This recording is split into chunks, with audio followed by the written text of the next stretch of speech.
I'm very happily serving my fourth term and hope to do it very well. When you ask State Treasurer Nancy Kopp if she is proud of her stature in Maryland politics, her answer might surprise you. Am I proud to be the only woman in constitutional office? Not the least.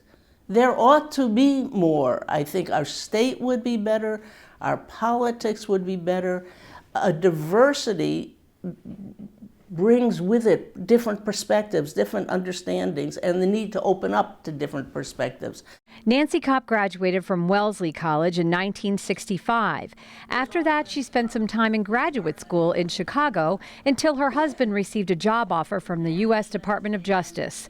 She worked briefly on Capitol Hill before taking a job with the Montgomery County delegation to Annapolis. It didn't take long for her to decide to run for office. She was first elected in 1974 to represent District 16 in Montgomery County. And I decided I had a lot of things I wanted to do. There had been an episode of corruption in Maryland, and I was the person who was going to set it straight. And I banded with other people whom I had met in Annapolis. I ran. I don't think anyone was as surprised as I when I won. I mean, it just really hadn't occurred to me till the end that maybe I would. Just for the record, I am reminded that... She served the county delegation for 16 years. She says each year was exciting, and it gave her great pride to serve in an intellectually challenging way. But in 2002, Kopp was elected by the legislature to serve as treasurer for the state of Maryland.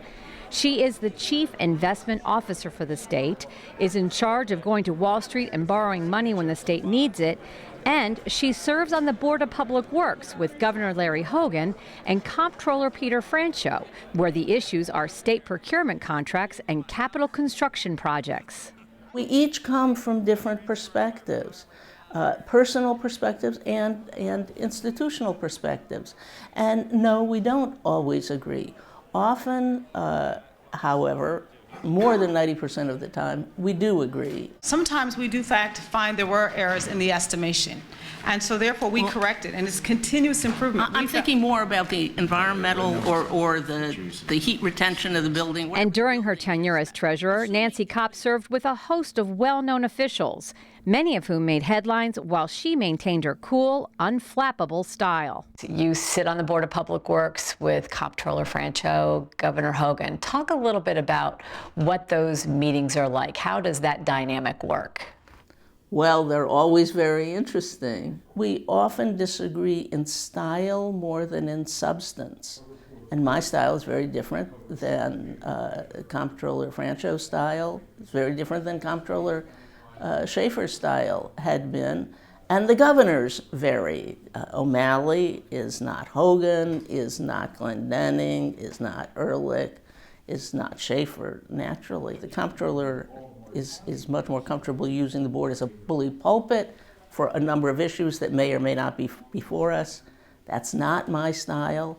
If I disagree with something that he's saying or the governor's saying, I just say, excuse me, I disagree, let me ask a question, and I try to, through the question, show the way I disagree. To leave the impression that nothing has been done, I think really is well, the comptroller not pretty clear. We're not waiting until 2021 to fix the air conditioning in Baltimore City and Baltimore County. Of that. It's not going to happen.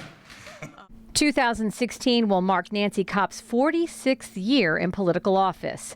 As she looks back on her career, she says she is most proud of her early work on the Displaced Homemaker Centers, helping women to obtain credit cards, and the biggest issue she was involved in, the reorganization of Maryland's higher education system. And what that meant for our area here, actually, was that if a student didn't get into his first choice, say College Park, he could get into another choice, UMBC or Towson, Salisbury, Bowie, which promised as good and strong an education.